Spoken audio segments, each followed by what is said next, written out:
New York's top law enforcement officer says Governor Andrew Cuomo is a serial sexual harasser. Attorney General Tish James announcing today that Cuomo sexually harassed 11 current and former state employees. We begin our team coverage with the findings of the Attorney General's independent investigators. The independent investigation has concluded that Governor Andrew Cuomo sexually harassed multiple women and in doing so violated federal and state law. And we are hearing directly from the governor today regarding the Attorney General's findings. He put out what appeared to be a pre-taped statement. Sabrina Dami is live outside the governor's mansion. Sabrina, any sign of the governor there? Oh, good evening, Mark and Elaine. No sign of him here today. Our NewsChannel 13 team has been here outside of the governor's mansion all day today, but we did get just hours ago that pre-taped statement from the governor, and I'm going to break down key elements of it throughout our newscast this evening, starting with his response to the most serious allegations so far against him, that he groped a woman while inside his personal office here at the governor's mansion. Well, the spotlight is now turning to the lieutenant governor. Kathy Hochul was in Albany this morning speaking at an event pushing national paid leave. Her appearance was before the AG released this bombshell report, but soon after, she posted a statement on Twitter that read in part, "The AG's investigation has documented repulsive and unlawful behavior by the governor towards multiple women. I believe these brave women and admire their courage coming forward." Dan Levy has been gathering reaction from state lawmakers, and he joins us down the street from the New York State Capitol. Dan, good evening to you. Sabrina, good evening. If Governor Cuomo was thinking he'd be able to find friends here at the Capitol, he better think about finding a new place to search. The legislature is clearly not a safe harbor for the governor, as tonight he begins to navigate a very troubling and turbulent political storm.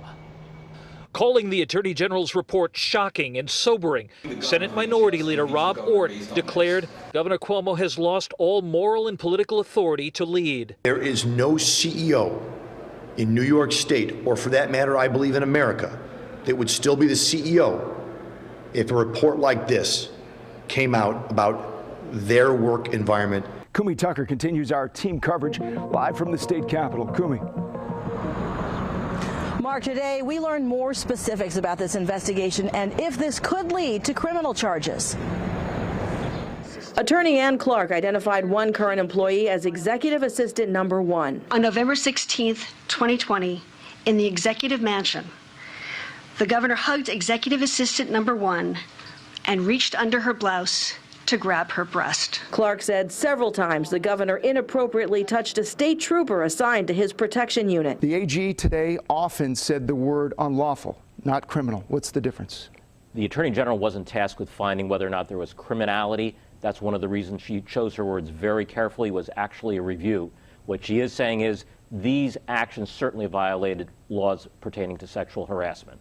This notion that there may or may not have been a report made to the Albany police from the executive chamber, from the second floor, if you will. What do we make of this? Can't explain it. It's inconsistent. The information that was reported by the executive chamber and the Albany police and DA just don't merge. Joining us now is political science and government professor Ron Syme from Skidmore College. Ron, you're always here when there's something big going on in politics, and today certainly qualifies. I think absolutely. Yeah. Let me start with the real obvious question. A lot of people are wondering, do you see any scenario where Governor Cuomo can remain as the governor of New York State? It's hard to imagine one, I think, for two reasons. One is that one of the consequences of having a very sharp elbow management strategy and political strategies, you don't have a lot of allies in these moments. You think about past instances where political officials, presidents in particular, faced impeachment. They've had people come to their defense.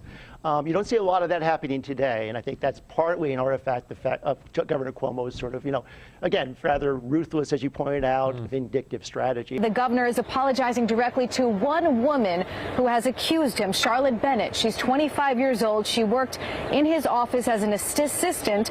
And the governor today called her smart, eager, and talented. Bennett went on national TV sharing details of the allegations, saying Governor Cuomo asked her inappropriate questions about her sexual relationships and asked her if she has trouble with intimacy. Today, the governor said he finally feels he can clarify why he said those things. He says because Bennett openly talked about how she's a survivor of sexual assault, he says he felt compelled to ask her questions.